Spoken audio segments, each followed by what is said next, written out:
안녕하세요. 저는 커넥팅랩의 대표 현경민이라고 합니다. 오늘 이 시간에는 미래산업의 게임 체인저, 블록체인의 모든 것에 대해서 말씀드려보겠는데요. 블록체인이란 무엇인지 먼저 개요에 대해서 말씀드리고, 그리고 요즘 블록체인이 한참 인기를 끌고 있는 다양한 산업 분야에 대해서도 전망과 그리고 사례들을 들어서 설명하는 시간을 가져보도록 하겠습니다. 자, 먼저 간단하게 저희 커넥팅랩에 대해서 소개를 드리면요. 저희는 실제 ICT 산업에서 근무하시는 실무자분들이 모여서 만든 모바일 포럼이라고 생각을 해주시면 되고요. 저희 내부에서 나오는 인사이트들을 정리해서 다양한 서적을 발간하고 있고, 최근에는 저희가 블록체인 관련된 인사이트들을 정리해서 서적을 발간을 했고, 오늘은 그 내용을 중심으로 말씀을 드리려고 합니다. 저희 커넥팅랩은 이런 활동들을 하고 있기 때문에 나중에 찾아서 관심 있으신 분들은 보셔도 좋을 것 같습니다. 네, 저는 커넥팅랩에서 대표를 맡고 있습니다. 그리고 통신사에서 빅데이터 사업을 담당을 하고 있고요. 지금 여러분께서 보시는 것처럼 이렇게 강연이나 기고 활동들을 다양하게 이어가고 있습니다. 그럼 이제 시작을 해볼 텐데요. 일단 블록체인은 곧 비트코인이다 라는 주제에 대해서 어떻게 생각을 하실까요? 비트코인의 시세가 2021년 11월 이후로 8,200만 원을 경신한 이후에 등락을 계속 반복을 하고 있습니다. 그래서 가상자산에 대한 인지도가 많이 높아진 반면에 블록체인에 대한 이해도는 상당히 높지 않은 상황인데요. 블록체인을 전기에 비유한다라고 하면은 가상자산은 전구 같은 하나의 기기에 지나지 않습니다. 그렇기 때문에 블록체인에 대한 가치를 제대로 이해하는 것이 가상자산과 그리고 앞으로 블록체인이 우리 삶에 미칠 영향에 대해서 더 쉽게 접근할 수 있는 계기가 될 것이라고 생각을 합니다. 그래서 이번 시간에는 블록체인에 대해서 간단하게 개요에 대해서 알아보는 시간을 먼저 갖도록 하겠습니다. 네, 비잔틴 장군의 딜레마에 대해서 먼저 얘기를 해보겠습니다. 이미지를 보시면은 가운데 성이 보이실 건데요. 이 성을 공략하기 위해서 5개의 군대가 주둔을 해서 성을 둘러싸고 있습니다. 그리고 병력을 확인해 보니까 각 군대별로 1,000명의 병력이 있고 가운데 성에는 3,000명의 병력이 주둔을 하고 있습니다. 그렇다면 이론적으로 생각을 했을 때에 적어도 성에 있는 3,000명 이상의 병력을 같이 공략을 하게 되면은 성을 공격을 할 수가 있게 되겠죠. 하지만 여기에는 여러 가지 문제가 있는데요. 먼저 각각의 군대는 서로 인접한 군대끼리만 연락을 할 수 있습니다. 거리가 멀기 때문에 여러 군대들이 모여서 같이 작전을 합의할 시간이 없다고 생각을 해주시면 될 것 같습니다. 그리고 이 중에는 배신자가 있다는 우려가 존재하고 있습니다. 서로를 믿지 못하기 때문에 다 같이 모여서 작전을 합의하지 못하고 결국은 배신자의 존재로 인해 가지고 공격을 제대로 하지 못한다는 것이 바로 비잔틴 장군의 딜레마라고 얘기를 할 수가 있는데요. 사실 요거는 실제 비잔틴 장군의 딜레마가 비잔틴 시대에 나왔던 이야기는 아니고 분산 컴퓨팅 환경, 우리가 알고 있는 P2P 상황에서 서로 모르는 노드, 서로 모르는 PC끼리 신뢰와 합의를 하기가 어렵다라는 것을 컴퓨팅 이론으로 나온 것이라고 생각을 해주시면 될 것 같습니다. 이런 비잔틴 장군의 딜레마는 우리가 살고 있는 모든 환경과도 밀접하게 연관이 되어 있는데요. 대부분 절대자라는 존재, 중개자와 중앙기관을 통해서 해결이 됩니다.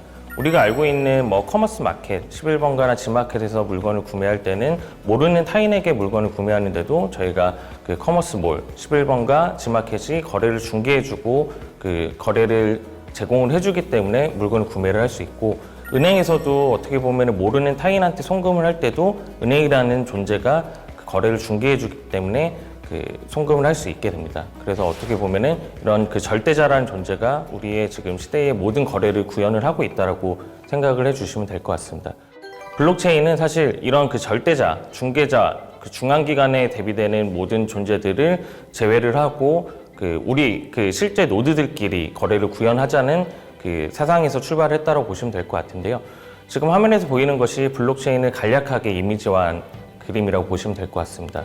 거래 내역이 담긴 블록들이 단단하게 사슬처럼 연결되어 있는 것이 바로 블록체인을 형상화한 이미지라고 생각을 해보시면 됩니다. 일단 비트코인이 지금까지 나왔던 사건들을 시간순으로 중요한 사건들을 보게 되면요. 2018년 11월에 비트코인의 사토시 나카모토라는 어떻게 보면 저자 혹은 그룹, 단체라고 얘기를 하는데요. 이분이 비트코인의 논문을 발표를 하게 됩니다. 그리고 2009년 1월 달에 첫 번째 비트코인이 채굴이 되게 됩니다. 그리고 2010년 5월 22일에는 비트코인을 사용한 최초의 실물 거래가 일어나게 됩니다. 그게 바로 이제 비트코인으로 피자를 거래를 했다라는 내용인데요. 어떤 프로그래머가 커뮤니티를 통해서 피자 2판을 구매를 하는 대가로 비트코인을 지불을 하겠다라고 밝히게 됩니다. 그래서 며칠 뒤에 실제로 피자 2판의 사진이 올라오면서 이런 글이 올라왔는데요. 자신이 피자 2판을 구매한 대가로 1만 비트코인을 지불을 했다라는 사실을 밝히게 됩니다. 이게 어떻게 보면은 최초로 비트코인이 실물 거래에 사용된 그 사례라고 볼 수 있는데요. 이 사례를 기념하기 위해서 매년 5월 22일을 그 비트코인 피자 데이라고 지칭을 해서 비트코인과 피자와 관련된 이벤트들이 제공이 되고 있습니다. 그리고 실제 그 당시에 이제 1만 비트코인으로 지불했던 시세가 8천만 원 시세 기준으로 적용할 경우에는 피자 2판에 8천억 원 상당으로 가치가 매겨지고 있는데요. 상당히 어떻게 보면은 그때 당시에는 그 적지 않은 가치였는데 지금은 이제 그 더 높은 상당의 금액이 지불된 것이라고 생각을 해볼 수 있을 것 같습니다. 그리고 앞서 봤던 이미지로 다시 돌아가서 블록체인의 그 블록들의 특정 데이터들을 담아서 배포를 할 수 있다고 말씀드렸는데요. 그렇다 보니까 블록체인의 이제 불변의 특성을 통해서 데이터에 이제 특정 데이터들을 기록하는 사건들이 나오게 됩니다. 어떤 개발자가 2018년 4월에 개최된 남북정상회담의 내용을 블록체인에 기재하는 이벤트를 펼치게 됩니다. 말 그대로 남북정상회담을 잊지 말자는 생각을 가지고 그 블록 내의 데이터를 그 정상회담의 선언문을 넣어서 이제 관리를 하겠다, 기념을 하겠다라는 내용으로 밝혀졌는데요.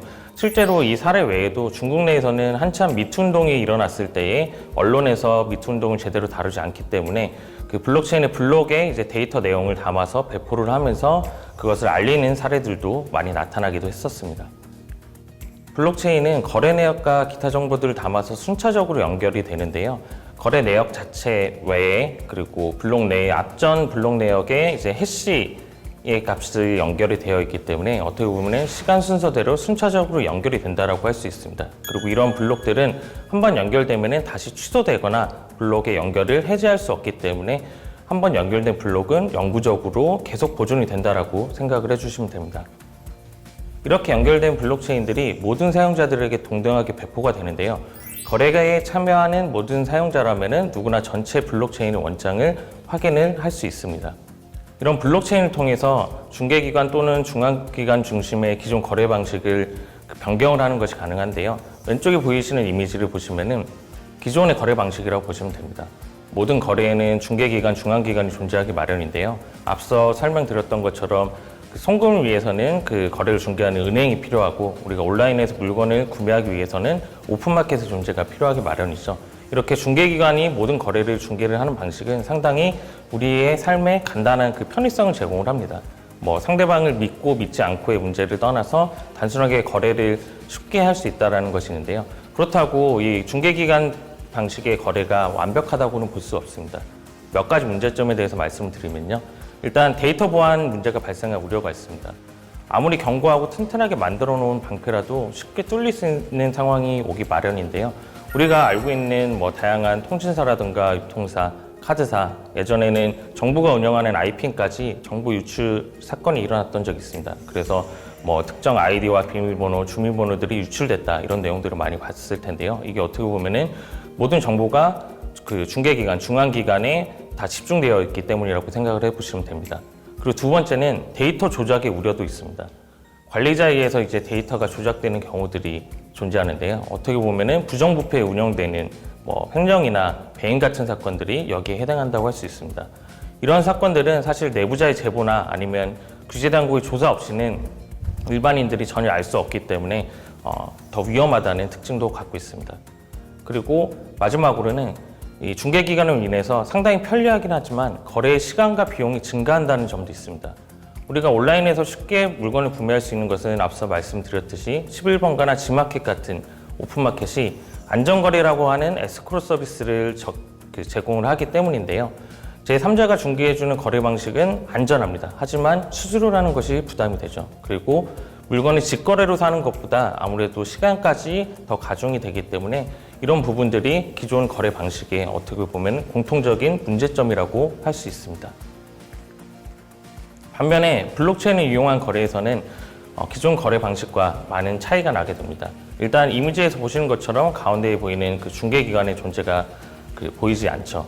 각각의 블록체인에 참여하는 거래자들끼리 자신들의 원장을 비교하면서 거래를 구현을 하고 있습니다.